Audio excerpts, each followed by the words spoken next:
What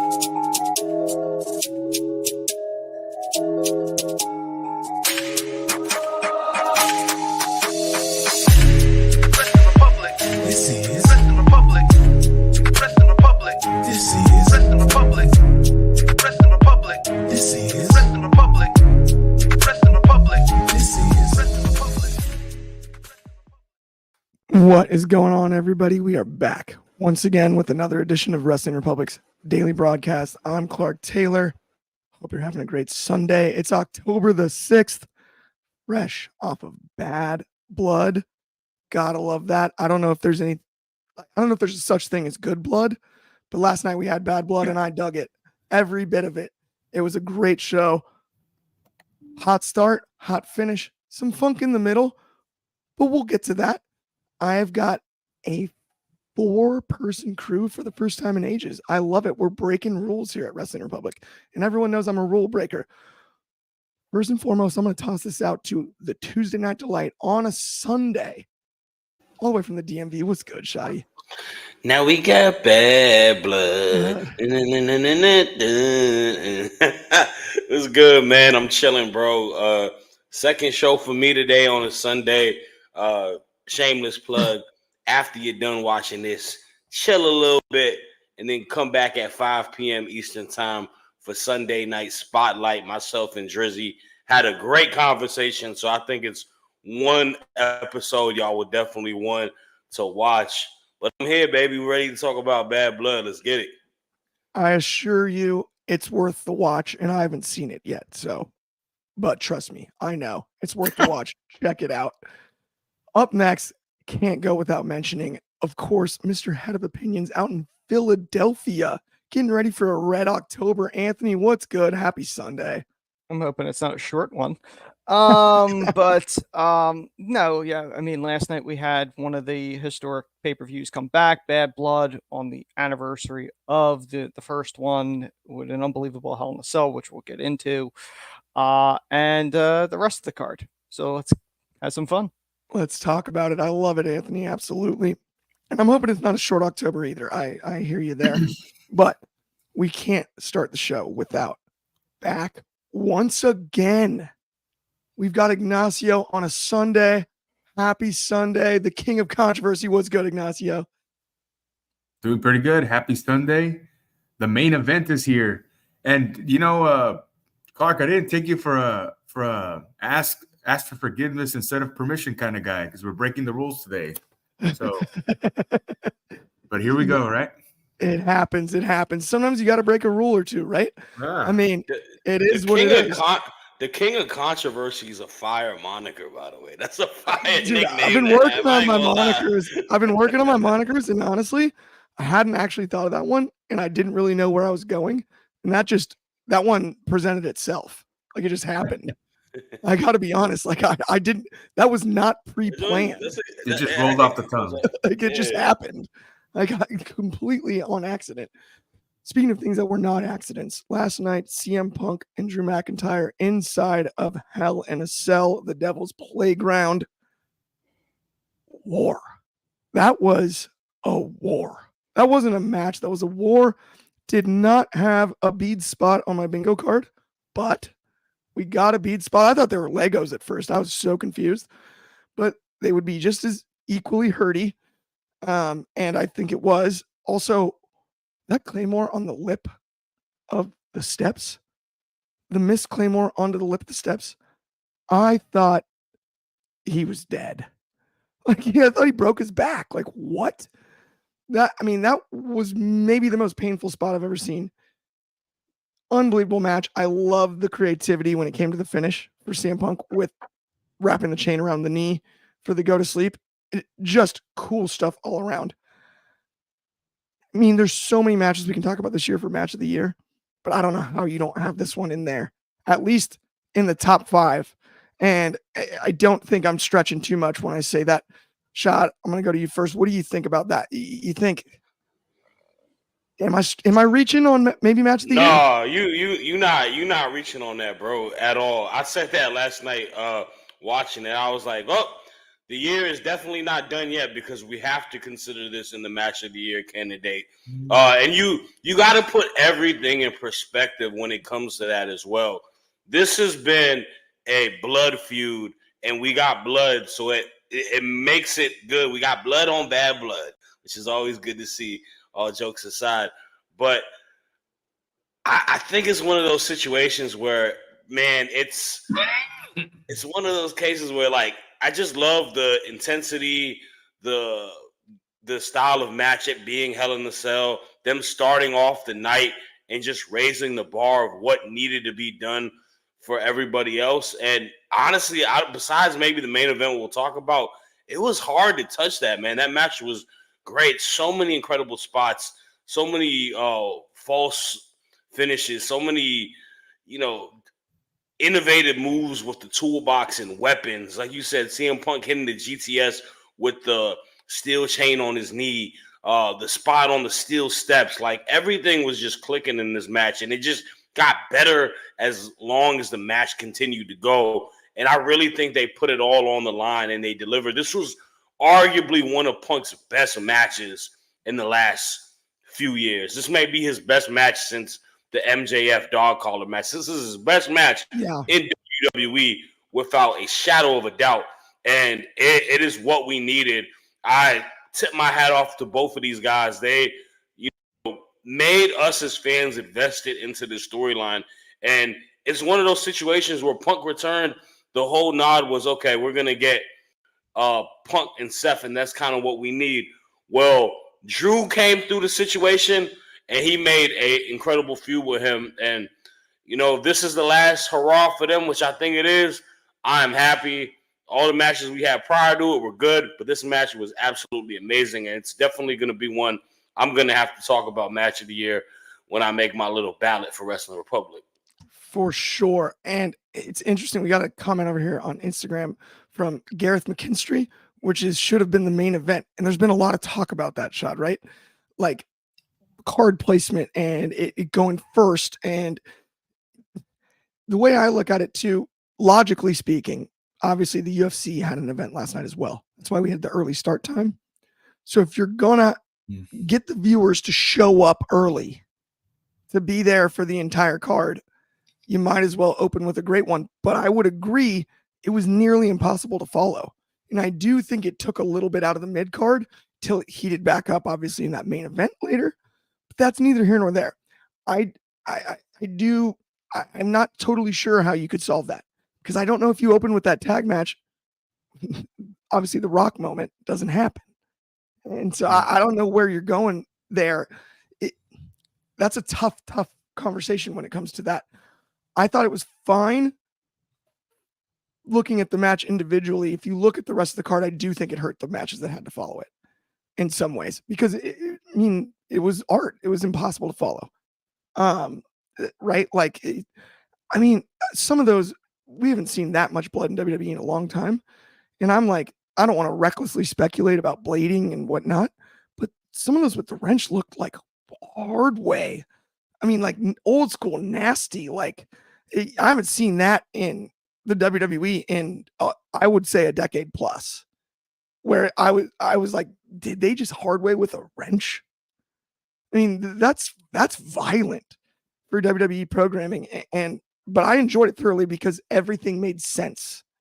The logic, the way the match was laid out made sense. Anthony, obviously, as head of opinions, I know you've got an opinion on this one. Match of the year? No. It's in the running. Listen, here's the thing.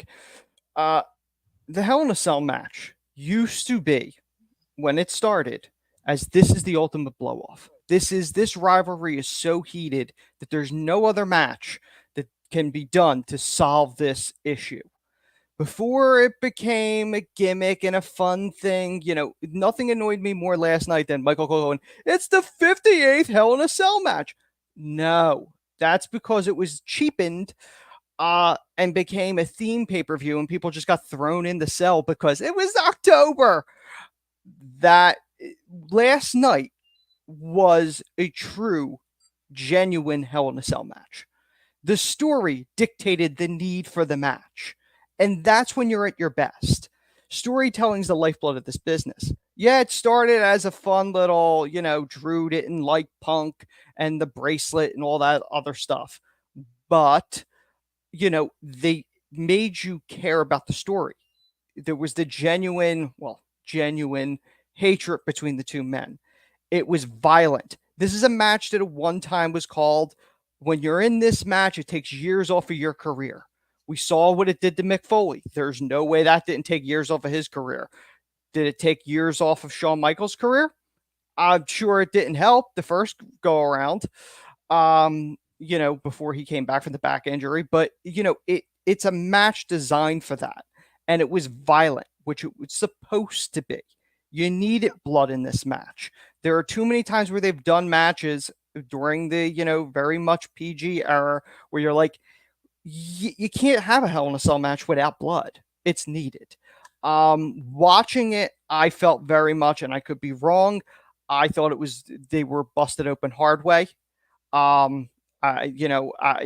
Just based on the amount of blood Drew was getting from his, I was like, I don't think that's a blade job. I think that was genuine. If Punk did blade when he first gushed, he must have did it really quick, because he kind of bled really quickly. So I'm thinking it was the fence that did it. There were a number of spots in there, like you mentioned, the missed Claymore, where I'm like, did he just break his tailbone? Because it was violent, but it needed to be.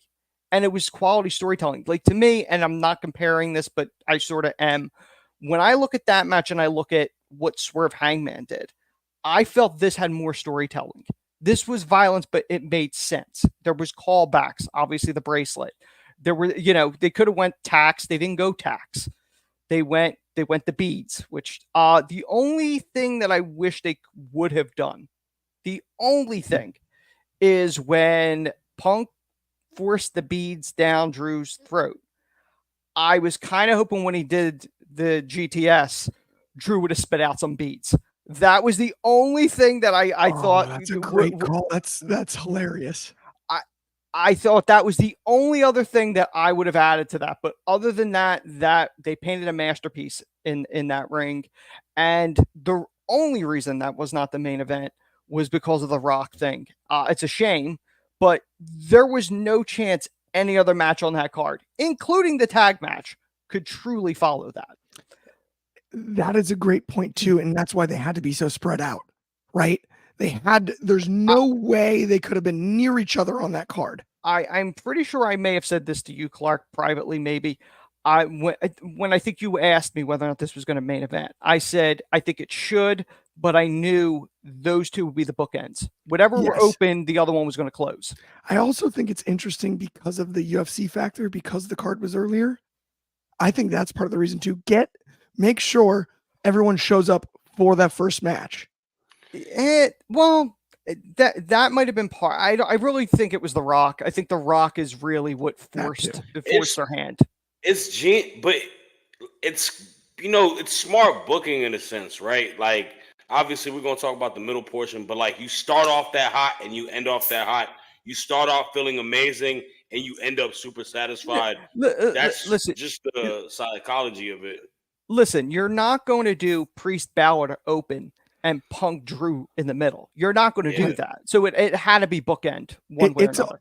The best way I could put it, and I don't actually mean this like negatively. It's a little bit like seeing a band in concert where you only know about 3 or 4 songs that you really like. It's going to be the opener and the finish of the show. And in the middle, you're still entertained, but you don't know the lyrics and everyone else does. That's a little what it felt like. Let's put it this way. You were guaranteed somebody in the seat in the beginning of the show and at the end of the show. Those are the two things that people remember the most. The middle of the show, that's when the bathroom breaks happen, going to get food. That's when all that other crap happens. So if you're going to leave people with 2 memories, those are the 2 that you would want. It's a great point. Ignacio, I'm going to toss you basically the same question I've tossed the other guys. Is this match of the year? And also, how about the amount of blood in a WWE match for the first time? I mean, in a long time. I mean, I don't know. And it's funny because I watched it with my dad this morning, right? I showed up late for the watch party because I had stuff going on yesterday. So the only match I missed was the Hell in a Cell.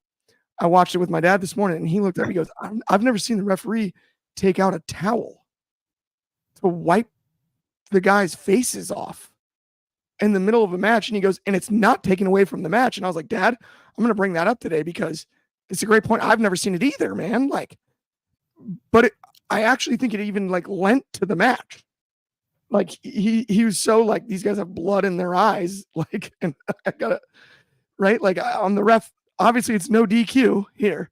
So there's nothing else I can do about this, but like, I can't even like, they can hardly function. I thought it was beautiful, but Ignacio, obviously I got to get your thoughts on it.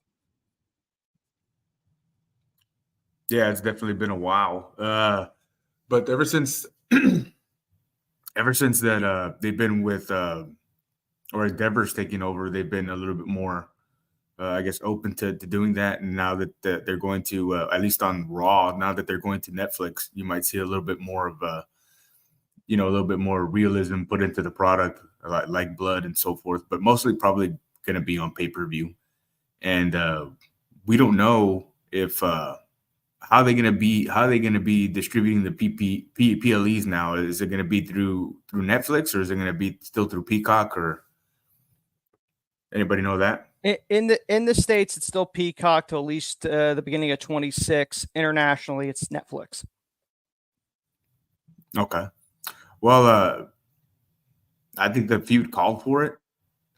This was the first match, I think, in a very, very well. I can't say that long, because I think Steph and Cody and Hell in a Cell deserve to be in Hell in a Cell.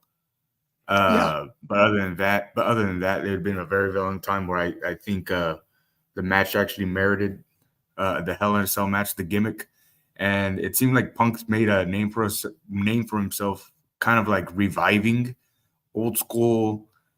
I guess you can say Hell in a Cell's old school. When was the first one they said? 27 years ago? Yeah. 97. Would that be regarded as old school, Clark? Yeah. I mean, it counts, I guess. I was 6. I mean, it's but yeah, HBK.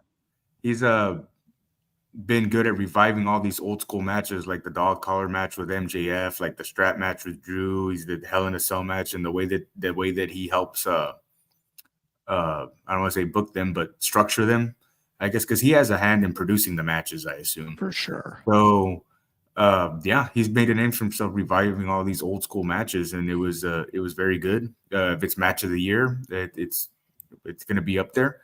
But I think this is just it's ending the feud with Drew. I wouldn't be surprised if Drew took a break for a while, but I think this is all to set up with a feud between Punk and Gunther, because Gunther needs a formidable opponent for the championship. Yep. So I wouldn't be surprised to see them like at Royal Rumble or something. I would be all over that. I totally agree. And by the way, amazing. speaking of old school, obviously it's not the first one since they've brought back the old school gray, silver steel cage instead of the goofy red one. Yeah. That made no sense. But not to sound weird, but the cell looked great last night. Like, it was tall. The structure itself, it gave you that nostalgic feel. So glad that red cell is gone, bro. But by the way, that was hideous. Two things. One, I saw something. The producer for that match was Abyss, which would explain. I love that. Which, considering his history of barbed wire matches and blood, obviously that contributed. The other thing that I noticed with the cell, and I don't recall ever seeing this before, around the cell, I saw chain. Yes. I've never seen that before. It was a cool look. It was basically just aesthetic, but I agree. It was interesting. I don't know. It didn't look like the chain was like holding anything. No, it looked like decoration, basically, but it wasn't distracting in a way. It just was like a little extra layer. Yeah, like a reminder. I saw the same thing and was like, no, that's very cool. And in a weird way, it was kind of telling when it comes to the chain spot for the finish. But we could talk about this match for a long, long time, I assure everyone. But let's move on to our next topic, which is Liv Morgan and Rhea Ripley. And speaking of cages, this one, little bit not as good cage-wise. But I mean, Dominic Mysterio did, speaking of chains, hang by one foot for like 5 minutes blood. That's a torture technique. Like that is not easy athletically. Especially if you're terrified of heights. Well, my whole thought was when I saw that spot, not to jump in here, but like honestly, I'm like, he could easily tear a ligament or do some serious damage with that. Yeah, 100%. I thought the same thing. I'm like, knee, and then I started to worry about the blood to the brain thing. When you hang upside down like that, all the blood goes to your brain. You can get like really, really, really, really dizzy and lightheaded. To the point where like there was a chance that he like vomit on from the amount of blood to his brain if he's up there for too long. And I thought the finish, and I love Raquel. I love Rocky. Ignacio, you know that we've talked about it. She's from Rio Grande, right by you. But the finish was brutal. I mean, why? You heard the bell ring and she throws Liv on top for a cover. Come on. It was goofy. Why? I don't know if something may have happened as far as the pinata spot was concerned with Dom that made that a little bit more rushed. And there was supposed to be a distraction or a ref bump spot. So Raquel was under the impression that her job was to put Liv on for the cover. But you so audibly heard the bell ring for the DQ. It just took away from the rest of the match because I actually loved the beginning of this match a ton. And I love to see Raquel back. It's just, it was just a slight stain on it. Shad, can you make some sense of it? What did you think about it? So I may be in the minority of, I didn't think the match was bad prior to the ending. I thought they worked a great pace. I think you see the ability that Liv Morgan has as an in-ring competitor. And I feel a lot of people, maybe it's because we don't see her wrestle as much, but I think she's a very sound professional wrestler. I think she has a very solid move set. I think she's super underrated. And you see the dominance, the athletic ability, the strength that Rhea Ripley has. I thought they were having a great match. I liked everything with Dominic Mysterio breaking out of the cage, dangling off, him being a human pinata, Rhea just going to town and hitting him with the kendo stick. I liked it all. I didn't think it was that bad. I thought it was a quite entertaining match. And obviously I was going into the expectation that Liv was going to come out victorious because I feel like there's still some meat on the bone for this feud. But when we do talk about the finish, it did fall very flat. And that's the unfortunate circumstance because the finish is kind of the cherry on top, but it can also make a recipe taste like complete, utter yuck, like gross. And that's kind of what we got in our mouths because it was clunky. It was very clunky. Raquel's, ability of it being a DQ, but still putting her on top, it looks super awkward. So it didn't help Raquel's case, but I'm not going to put too much merit on it. I don't think this is the end-all be-all where this feud is not going to hit for me because I think the feud has been great. I don't think there's been a lot bad towards it. I think Liv has garnered a great ability of being a good heel during this feud. I think her revenge tour coming into fruition, going for everything that Rhea Ripley loves, whether that be the belt, whether that be the faction, whether that be Dominic Mysterio. I think it's been great on top of the point where a heel can get a heavy, right? Like it's not something that's not out of this world, and her getting Raquel Rodriguez as her heavy is interesting, and it's great to see Raquel back.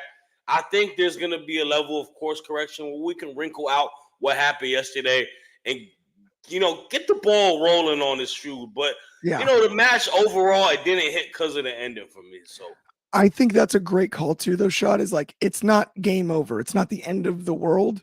It just overshadowed what was a really good match. I can't move on to the next topic, though, without shouting out Jordy for this one because it was the funniest suggestion of last night. And he's absolutely right. They left a stone unturned on the Liv and Dom Spider-Man kiss. They absolutely left a stone unturned. What is it? Had to do the Spider-Man kiss. Why didn't they do the Spider-Man kiss? It would have been iconic. You talking about the first one with the Tobey Maguire and yeah, the Tobey Maguire one. That would have been all time. Yeah. Upside down. I would have laughed so hard. That's funny. That's a classic. Yeah, I mean, that's not even that wrestling related. But when Jordy said that last night, I was like, that is genius. That's hilarious. It would have only worked if it was raining. Absolutely. Okay. Speaking of leak in the stadium or something like that. So speaking of Bad Blood, obviously Priest and Balor have had it for ages.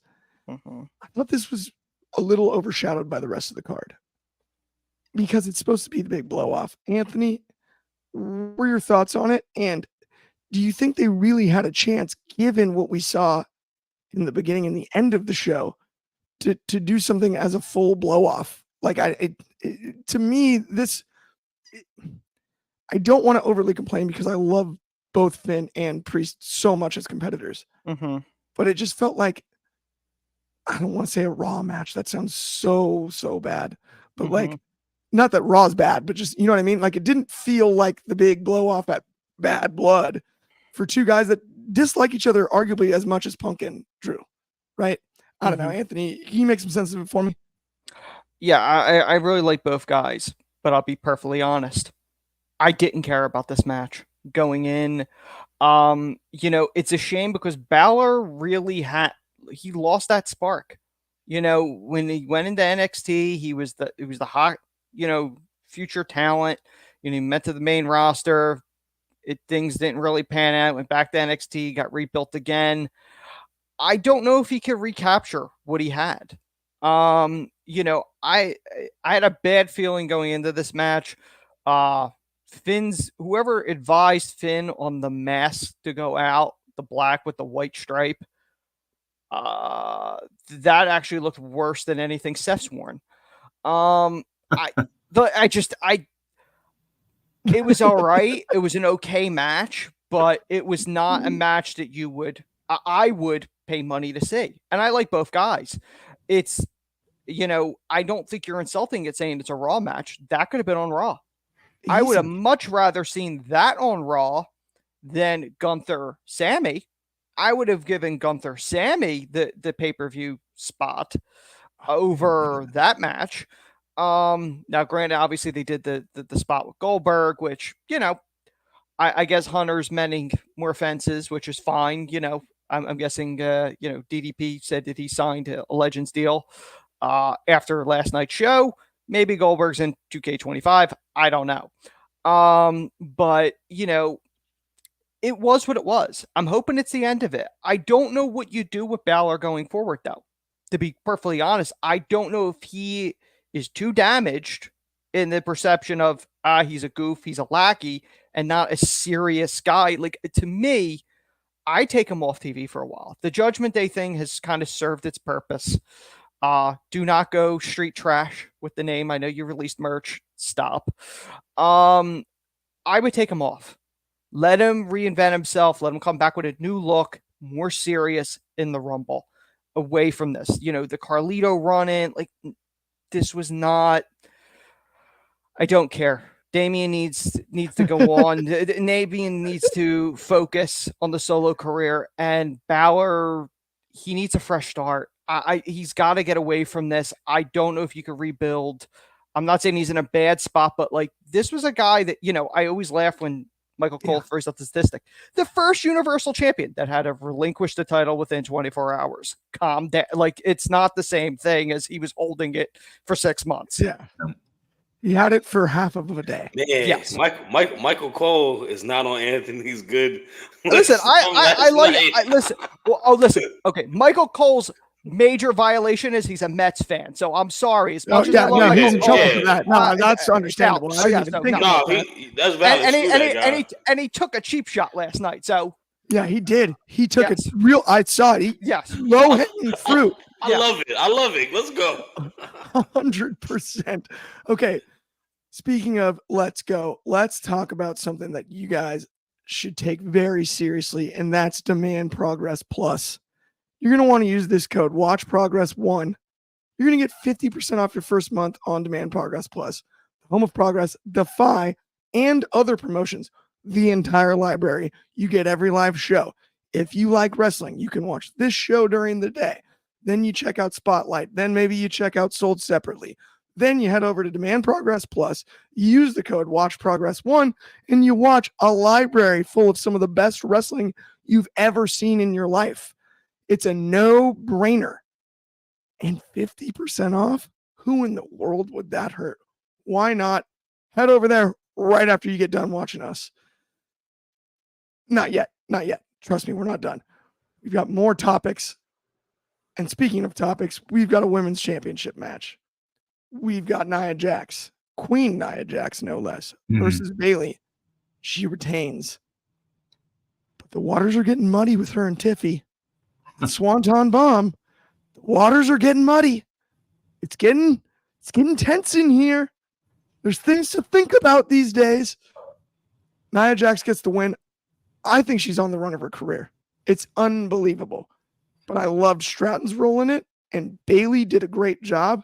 I think they picked up this rivalry from what it was on TV the last few months in this match in a way that there were two women's matches. I thought it was the better of the two, personally, because I think the story matters so much. Dom and Rhea and Liv I love, but this one with Nia and Bayley and the challengers sort of lining up is so logical to me that I feel like it was the right decision to have Nia retain. It was the right decision to sort of tease us. And it was well placed on the card. Ignacio, got to get your thoughts on this one. When does Tiffy cash in? And what did you think about the execution last night? Well, I thought it was a good match. Nia's been really, really good since she came back. She's been her and Bayley have been holding their own holding the fort down in the women's division, especially that, there's no Charlotte. She's injured.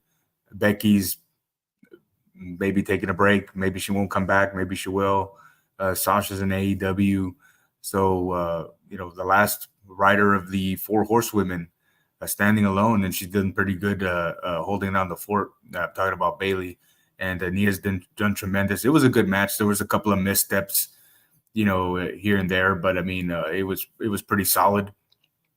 I think what makes in my opinion, the Rhea and Liv match better was the story, and I just think that the match was good until the finish of the Liv and Rhea match. Other than that, it was a good match. I don't like. I mentioned this yesterday. I don't like the way they've been booking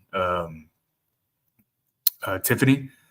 I think I mentioned yesterday. I think her role and Chelsea's role should be switched. I think Chelsea should have the Money in the Bank. But to branch off of that, I don't think Tiffy's ready for that top spot yet. And I think she should be like a contender in the mid card. She should be the one having the feuds with like Michin and those middle of the card women to kind of build her character up and better her promos and so forth, because they're trying to make her like a sympathetic baby face, and that's not what she is. She's supposed to be a heel, and in my opinion, she would be a better heel. And I don't think making her Nia Jax's lackey, who's doing her any favors.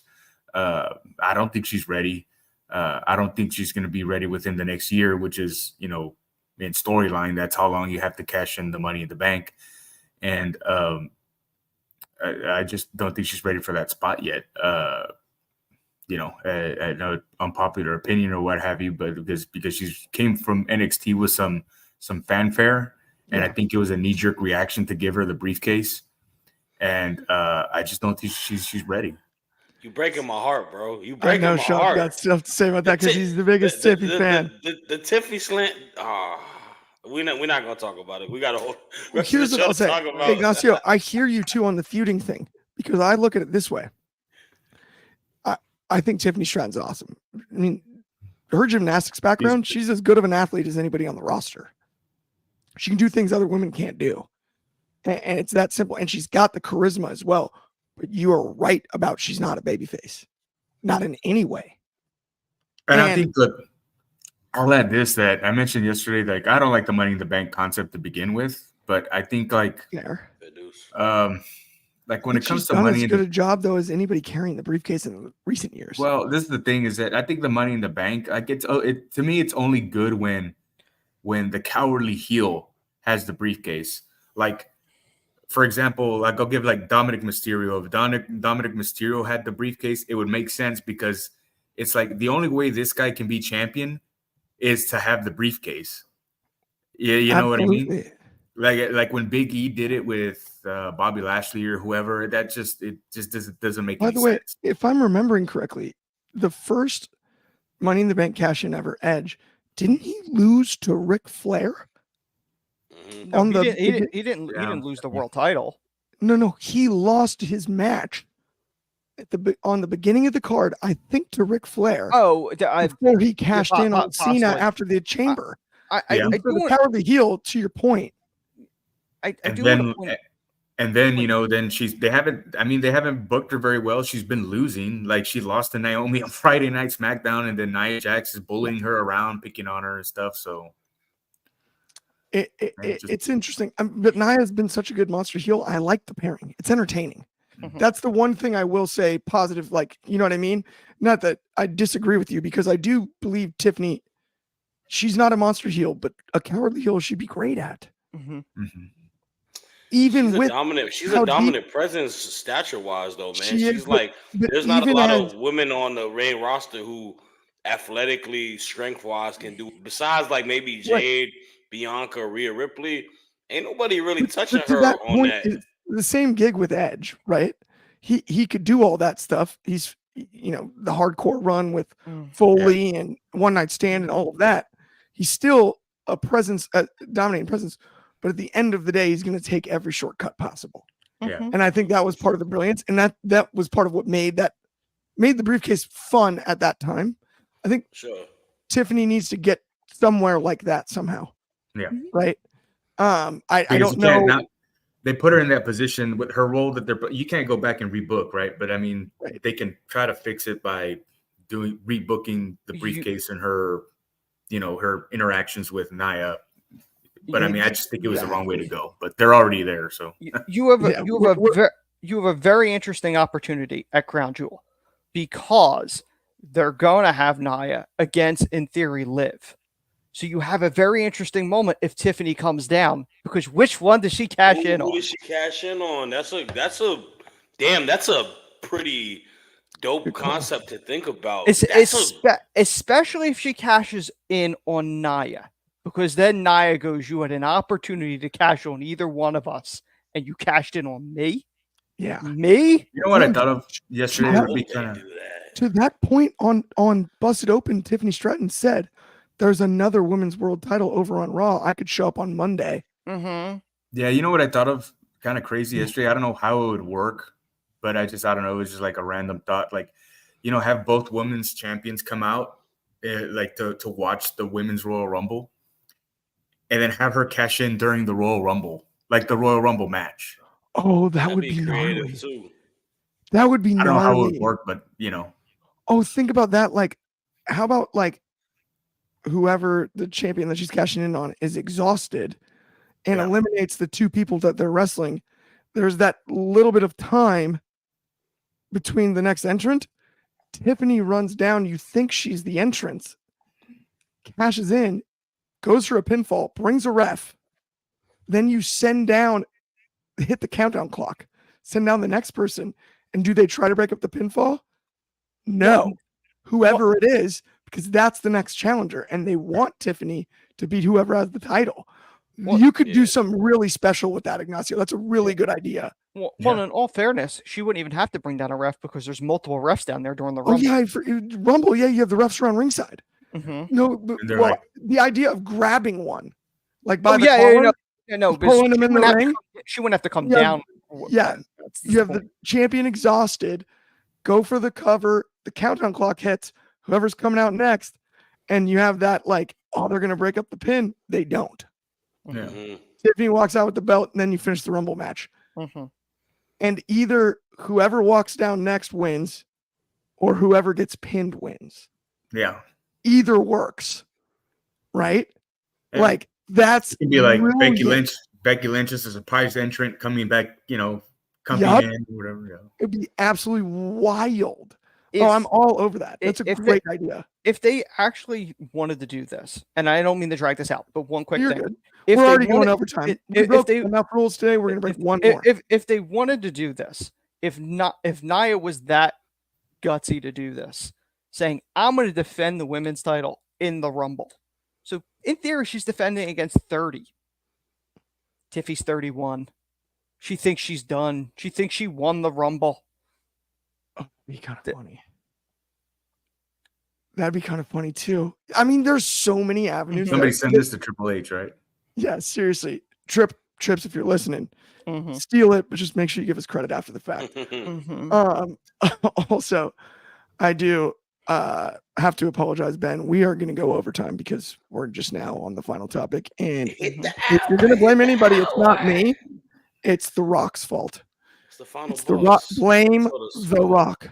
He's I the got final a- boss. I got a text message from the final boss. He said, if we don't go over, we a bunch of Cody crybabies. Yeah. So, yeah. And one thing I learned from last night's main event is The Rock can count 1, 2, but he does the number 3 this way. I don't know what he meant by that, but like, Oh, they hit and then he hit that one. There's a rumor with that. Yeah, that he's referring to night 1, that he pinned Cody 1, 2, 3 at 40. I love that. I'm all over that. I loved this match. I loved Jimmy's return. I got wrapped up in it. Oh, cat running. Also was- breaking the rules. Aw. Fired up when Jimmy returned. That t-shirt was awesome. I bought it last night. I did too. We both did. Chaos bought it too. And Jordy Too did too. good. It was too good. Shad, I'm going to go to you first on this one. It was a must-buy t-shirt. It was a return on return. I don't care anymore. The Bloodline story is still alive. They get it right when it matters. They come up in the clutch, even when you think it's starting to fade a little bit. Come up in the clutch and they do stuff. I loved the moment where Jimmy goes, "You gave him your word, but I'm with you, Oos." Oh, it just tugs on your heartstrings. Roman gives the look, not sure, just gives him the tap on the back. Yeah, you're right. I did give him my word. Loved it. It's almost like Roman Reigns is making up for the time where we got shoved the big dog in his yard in a way where he's like, I know everyone loves me now, but I'm a reluctant babyface. I'm still not over what it took for me to become the tribal chief. And that juxtaposition when it comes to like emotional stuff, give me more, give me more. I loved it last night. Shad, your thoughts on it? I mean, logically, that makes the most sense. You went to war with this guy for over a year, darn near 2 years within feuding. You lost your title to him. There's that unsettling feeling towards him, obviously, after the match, him grabbing the belt, handing it to him. Like, I wouldn't just embrace him. Granted, they worked together perfectly fine. It was great. They got the win. The match, I thought it was a very good match, man. Couple keynotes. I love you, Solo Sikoa. Jacob Fatu is an absolute superstar. And when the lights are bright, he shines brighter than the lights that are shining on him, because he showed out last night was incredible. The fact that we have him just going toe-to-toe with Cody Rhodes in Roman Reigns in a marquee pay-per-view, I'm so happy for that guy, man. He deserves it. Look like a stud. Solo, doing solo things, playing the heel. I loved it as well. Cody and Roman with the hot tags. Like, it just felt really dope to see. It's like seeing two of your favorite superheroes, uniting that you didn't see, or your favorite supervillain and your superhero uniting for a similar cause. It was great to see. Jimmy Uso, at that current juncture, coming out with the hood, hitting amazing super kicks was my moment of the night until obviously Dwayne came out. Jimmy Uso, man, this guy just the face, wanting revenge, getting back at this fake bloodline. It was so great. And Jimmy just showing out, and we knew that he was going to get his moment. Everybody was so quick to say that Jimmy is a lost cause because of the whole bloodline storyline and how big of a star Jay has become. Jimmy got his appreciated round of applause last night. He made a great moment. Everything to that coming in it, and then, like you mentioned, him, the bloodline coming in, attacking them, and he's saying, "Oos, you owe him your favor," and then they coming out and doing that. Man, phenomenal. It was great. But the fact that we got the final boss last second just showing out with his eyebrow moniker and all of that, man, just looking disgusted that his bloodline, his family helping the dude that he's had beef with, right? We're back, baby. We're back. Yep. The best storyline in the history of maybe professional wrestling. We're back. There is something to say that the fact that the bloodline storyline has continued for so long and they find ways to just get us tugged right back in and fully invested. Man, that was one of the best closing segments of the entire year in pro wrestling. And as fans, we all win, man. It was great stuff. I could not agree more. And I personally have complained about the amount of tag matches involving the world title, where the world champions in a tag match in a main event on a PLE. I've complained about it. They got this one right. They got this one very right. Like, I'll admit when I'm wrong, and they got this one absolutely spot on correct. Like, you made a bunch of great points there. Absolutely. Ignacio, I want to get your thoughts on, number one, the match itself, but two, The Rock. Who's he really upset about? Because at the same time, Shad made a great point about Cody he's had beef with.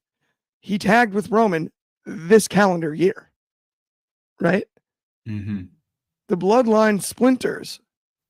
What is The Rock's motivation? That's where I'm most curious. Well, the match, first of all, the match was very good, at least, and the first part of it was old school, like tag team, 80s, early 90s type of tag team wrestling. That's what I appreciated about it. And it was a very good match with 4 very over superstars. And I think this is just kind of building to, I think eventually we're going to get Roman and Cody 3, but I don't foresee it being at WrestleMania because I think we're getting Cody and Rock at Mania. But then when are we going to get Roman and Rock, which everybody's been talking about for the past, 5 years, longer than that. I don't know. That's just what you can go anywhere with this storyline. That's what makes it kind of special, because it just seems like there's never ending things you can do, because at the same time you have Rock and Roman and Cody and Solo, or who are established stars at the forefront of the storyline. You have like emerging stars like Jacob Fatu, who's an emerging star, and then you got Jimmy Uso in the background, who's an emerging star, and then I don't know. I don't think they should, but eventually, they're gonna try to figure out a way to bring back Jey Uso into the mix. So there's just so many ways you can go, and so many main events you can do. You can main event every pay-per-view now until WrestleMania with some variation of a match with the Bloodline and Cody, and then interesting enough is that the online chatter is that Dustin's contract is coming up soon, and what a way to finish your career or go into the Hall of Fame by signing with WWE and getting into the mix with this. You have the Rhodes versus the Bloodline. That'd be good also. Absolutely. I mean, you made so many great points there, Ignacio, when it comes to the endless possibilities of the storyline. I mean, when you have like the family aspect, they can work together and do so many different things. I love it. And I love the execution of it. I got to say this before I ask you about it, Anthony, and then we'll finally go home. But if this is really Dominic Mysterio, yo back. Thank you for tuning in. If it's Dom, tell Liv I said hi. Reach out in the DMs, man. You're a friend of the show. We love you. Dom. We love you over here, Dom. And I hope everything's all good after the chain spot last night. That was pretty gnarly. Either way, Anthony, I got to ask you, obviously, about the main event. The Rock return being so huge, all of that. What order? So talk about the match really quickly, but then what order would you put the Rock matches coming up in? Because it's more than one. Okay, one quick thing with the Dom thing. Hopefully, the royalty check that comes from the toilet paper makes up for the danger that he was in last night. This is an interesting thing, and I've said this before on air, and I mean this. When everything is said and done with the Bloodline story, I do think this will be the greatest wrestling story that's ever been told. When you look at longevity and things that have branched off of it, there's never been a story like this. Even during the Austin McMahon thing, it was always centered Austin McMahon. This is different. This is, it's tied to the Samoan line, but like there's other pieces. There's no easier way in building storytelling than nostalgia and history. And like Ignacio said, if you bring in Dustin into this, you have the roads tied into all that history. But this whole thing, I've gone back and forth on this. I've gone, they're going to go Cody Rock at Mania. They're going to hold off for Roman to 41 or 42 rather. At this point now, we're adding in the KO factor post show, KO turning on Cody. I'm assuming that's the match. I'm assuming that's going to Rumble. I'm assuming at this point, or Survivor Series rather. But when I'm looking at this, I wouldn't be shocked if they go Cody, Rock, and Roman a three-way now. I don't know at this point. I think I have Roman pegged in as the winner of the Rumble. I think Rock's going to just like last year, he's going to demand a match with the champion. Granted, it's Cody this time instead of Roman. I think they're going three-way now.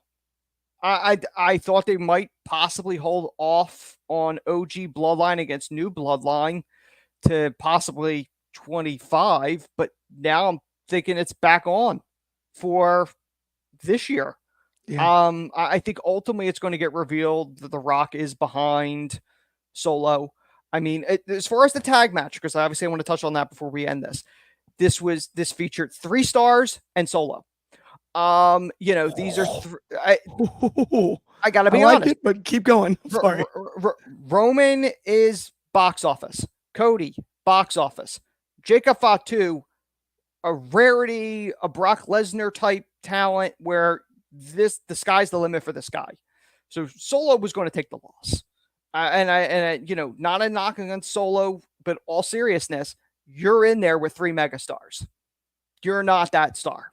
I don't know if you're ever going to be that star. Personally, probably not. I want you to prove me wrong, though. But when I'm looking at this, the intrigue is those 3. Yeah. And where they're going long term. When you look at the Bloodline right now, Solo will be the weakest member of that group if Tonga Loa was not there. He's the weakest one. That was another thing that Michael Cole said last night that annoyed me. He goes, if Solo pins Cody, he's the tribal chief. He's in line for another title. His win-loss record's horrible. Just because you're the tribal chief that you've declared yourself, that doesn't instantly make you the number 1 contender.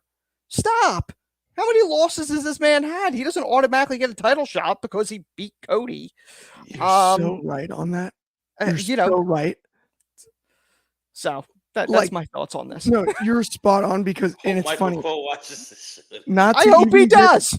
Not to get fully into my fantasy booking brain like crazy. It's a football Sunday, so obviously I'm thinking about fantasy stuff. But remember when The Rock held up Roman's hand and everyone was booing him winning the Rumble. It was in Philly. In Philly. So side you note, remember? So I was not there, but I'm aware of it. People were messaging me, "What's going on in wrestling?" But anyway, one side thing I want to get your guys take real quick. I think that was a new belt for Rock. That looked newer. I think it was a new one. Yeah. It's like the people's title or whatever. But okay, by the way, I have to check the WWE shop. To your point, Anthony, though, when I was thinking about this, the idea of that setting up that 3-way, how about you kind of have Rock just be like not, I'm not saying not say much, but I don't know how many appearances he's going to have. Man, if you had Roman win the Rumble, like you mentioned, and Rock comes down for the same spot and just rock bottoms the absolute. I almost just cursed on accident. Just rock bottoms him through the canvas. I think you're going 3-way now, and I really didn't think they were going to go that route. But I'd rather as much as I prefer 1-on-1, I'd rather they go 3-way if you legitimately don't think you could drag this thing out to 42. Yeah. I don't want you to just try to get there to it. If you could always do the Rock Roman match at some other point, but if you don't think you really think you could get Cody Rock this year and then the other one the following year, do a 3-way. Absolutely. Okay. That is actually going to bring us to the end of the show here. We got a couple comments really quick from Universal. Good afternoon, gentlemen. And The Rock was brought back for a few reasons. I couldn't agree more. I don't think he was brought back if you're on the board of directors. He brought himself back. But that's neither here nor there. I'm not trying to be that guy. Thank you so much for tuning in, though. I do really, really appreciate everybody that tuned in today. Have a happy Sunday. Go watch some football if you're in the US. If you're in the UK, go watch soccer, or I guess you still call it football. But before you do that, Sunday Night Spotlight, check that out, and then check out Progress Wrestling as well if you're looking for more wrestling stuff. But on behalf of me, Clark Taylor, Anthony Ricciardi, Shad, Ignacio, thank you so much. Smash that like and subscribe button if you can. It helps us out immensely. We really appreciate it. Have a great Sunday. We'll talk to everybody soon.